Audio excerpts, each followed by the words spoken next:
আসসালামু আলাইকুম। আজকের এই আলোচনায় আমরা এমন একটা বিষয় নিয়ে কথা বলবো যা আমাদের সময়ের জন্য খুবই জরুরি। সেটা হলো আধুনিক যুগে আমাদের সম্পর্কগুলোকে আমরা কিভাবে আধ্যাত্মিক দৃষ্টিতে দেখব, বিশেষ করে কোরআন আর সুন্নাহর আলোকে। চলুন ব্যাপারটা একটু গভীরে গিয়ে বোঝার চেষ্টা করি। এই প্রশ্নটা দিয়ে শুরু করা যাক। কখনো কি মনে হয়েছে একটা সাধারণ অনলাইন চ্যাট, একটা নিরীহ আলাপ কিভাবে ধীরে ধীরে আমাদের আত্মার ওপর একটা বিরাট বোঝা হয়ে দাঁড়ায়? চলুন এই পুরো প্রক্রিয়াটা একটু খতিয়ে দেখি। তো কোনো সমস্যার সমাধান করার আগে সমস্যাটা ঠিক কি সেটা পরিষ্কারভাবে বোঝা দরকার, তাই না? এই অংশে আমরা ঠিক এটাই জানব যে নিষিদ্ধ বা হারাম সম্পর্ক বলতে আসলে কি বোঝানো হচ্ছে। তাহলে হারাম সম্পর্ক আসলে কি? দেখুন, ব্যাপারটা কিন্তু শুধু শারীরিক ঘনিষ্ঠতার মধ্যেই আটকে নেই। এর পরিসরটা অনেক বড়। বিয়ে বহির্ভূত যে কোনো ধরনের রোম্যান্টিক টান, মানসিক নির্ভরতা, এমনকি ওই যে আমরা তো জাস্ট ফ্রেন্ডস, এই কথার আড়ালে থাকা গোপন সম্পর্কগুলো কিন্তু এর মধ্যেই পড়ে। কারণ এই সব কিছুই ধীরে ধীরে সীমানা ভাঙার দিকে নিয়ে যায়। কুরআনের এই আয়াতটা খেয়াল করুন, এটা খুবই শক্তিশালী। এখানে আল্লাহ শুধু চূড়ান্ত পাপটা করতে নিষেধ করেননি, বরং বলেছেন এর কাছাকাছিও যেও না। মানে কি?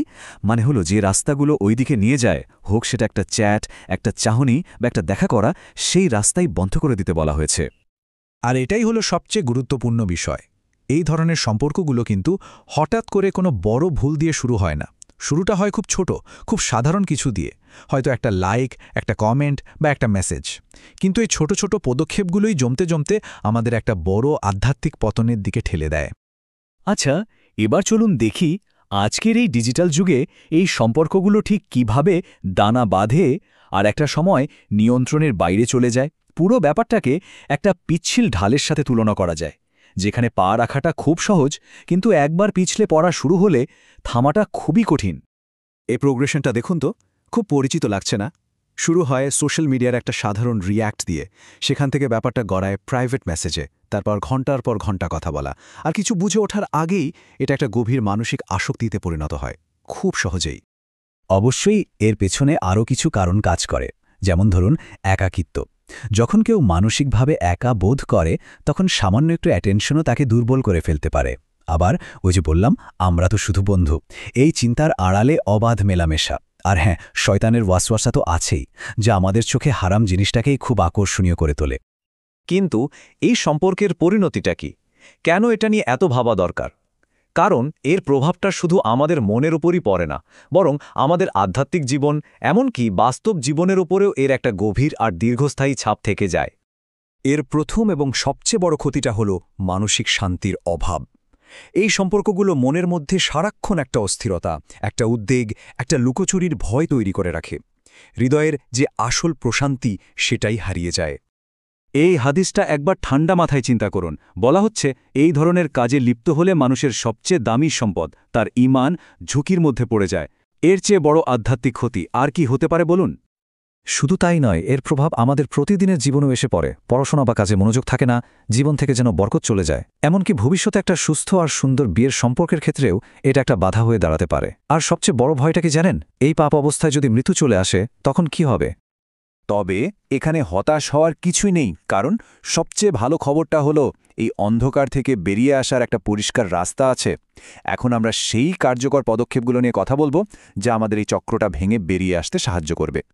এই স্লাইডটা হলো আমাদের মুক্তির একটা পূর্ণাঙ্গ রোডম্যাপ। এটা একটা ধারাবাহিক প্রক্রিয়া। এর শুরুটা হয় আল্লাহর সচেতনতা বা তাকওয়া দিয়ে, আর শেষ হয় ক্ষমা ও দোয়ার মাধ্যমে। এই জার্নিতে প্রত্যেকটা ধাপই কিন্তু খুব জরুরি। প্রথম ধাপ তাকওয়া। আর তাকওয়া অর্জনের সবচেয়ে বাস্তবসম্মত উপায় কি? এই আয়াতটি দেখুন। এখানে দৃষ্টিকে সংযত রাখার কথা বলা হয়েছে, কারণ আমাদের চোখ যা দেখে তার প্রভাব সরাসরি আমাদের হৃদয়ে গিয়ে পড়ে। তাই নিজেকে নিয়ন্ত্রণের শুরুটা হয় আমাদের চোখ থেকেই। আর এর পরের পদক্ষেপটা খুবই কঠিন, কিন্তু সবচেয়ে জরুরি। আংশিক যোগাযোগ রেখে এই আসক্তি থেকে বের হওয়া প্রায় অসম্ভব। তাই সবচেয়ে কার্যকর পথ হল সম্পূর্ণরূপে যোগাযোগ বিচ্ছিন্ন করে ফেলা, ব্লক, রিমুভ, সব ধরনের যোগাযোগ একেবারে বন্ধ করে দেওয়া। এটাই পরিবর্তনের দিকে আপনার সত্যিকারের প্রথম পদক্ষেপ।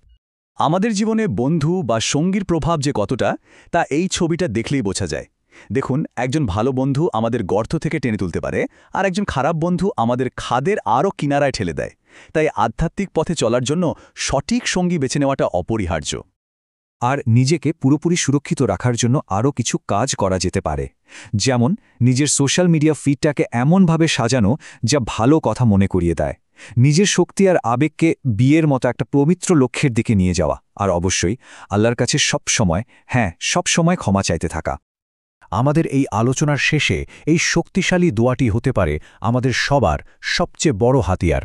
এটা শুধু কিছু শব্দ না, এটা আল্লাহর কাছে আমাদের একটা অঙ্গীকার, একটা প্রতিজ্ঞা। আশা করি এই আলোচনা আমাদের সবার জন্য একটা স্পষ্ট পথ নির্দেশিকা হিসেবে কাজ করবে। জাযাকাল্লাহু খাইরান।